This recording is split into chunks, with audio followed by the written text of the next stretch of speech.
assurance vie, SCPI, ETF, PEA, CTO, private equity, obligations, produits, structurés, crypto. T'as rien compris? Normal. Parce qu'en réalité, tout ça, c'est du blabla. Pour toi, il n'y a que 4 instruments à connaître. Et si tu comprends ça, tu as déjà une énorme avance sur la majorité des gens.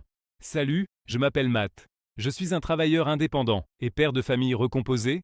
Je te parle via mon avatar parce qu'en tant que bon travailleur libéral, je n'ai pas le temps de faire des vidéos YouTube.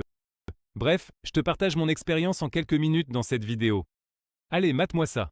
Le premier instrument à connaître, les actions. Une action, c'est une part de propriété d'entreprise. Quand tu achètes une action, tu deviens propriétaire, même si c'est de 0,001%. Pour faire simple, ça veut dire que si l'entreprise se développe, si elle fait plus de chiffres, plus de bénéfices, sa valorisation monte.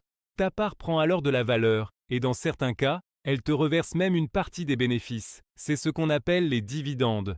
Donc, tu gagnes de l'argent de deux façons, soit parce que l'action monte, tu revends et tu encaisses ta plus-value, soit parce que l'entreprise te distribue des dividendes qui sont des parts des bénéfices. Le deuxième type d'instrument, ce sont les obligations. Pour faire simple, les obligations, c'est un prêt. Là, tu ne possèdes plus une entreprise, mais tu prêtes de l'argent.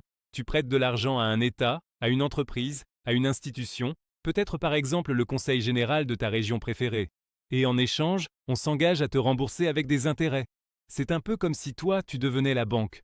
Le troisième type d'instrument, sachez que tu le connais, c'est l'immobilier. Ici, tu possèdes un actif réel, en physique ou en papier. Oui, en papier, tu as bien compris. On verra ça dans une prochaine vidéo. Abonne-toi pour être informé de sa sortie. Instant promo. En immobilier, on te propose souvent d'acheter à crédit pour profiter de l'effet de levier. Un appartement, une maison, un local pour mettre en location ou revendre. Mais avec notre profil d'indépendant et ayant du cash, l'Eldorado immobilier se trouve à l'étranger. J'ai perdu du temps à sortir de mon paradigme européen. Je te ferai un comparatif si tu le veux, dis-moi en commentaire, de l'investissement immobilier en France versus l'investissement à l'étranger. C'est un truc de ouf. Et la dernière catégorie, ce sont les investissements exotiques, entre guillemets. Donc, le bitcoin, l'or, les montres, les œuvres d'art, etc.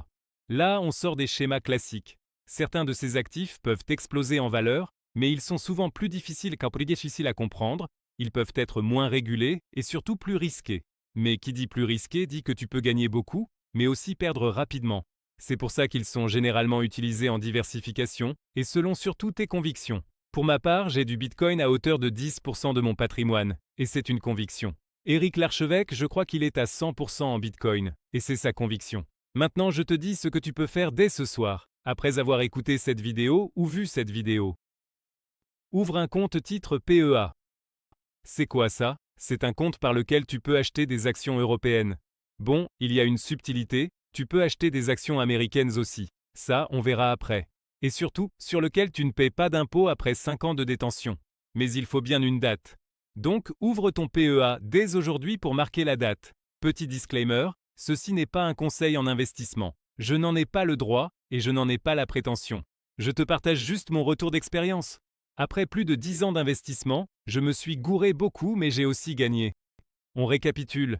Les actions, tu possèdes une partie de la société. Les obligations, tu prêtes de l'argent, t'es un banquier.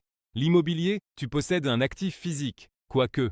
Et l'investissement exotique, tu diversifies, tu spécules un peu, tu t'amuses un peu, mais peu importe le nom, peu importe le produit, peu importe le discours marketing, tout rentre dans ces 4 catégories. Le vrai problème, ce n'est pas le manque d'informations, c'est le manque de clarté.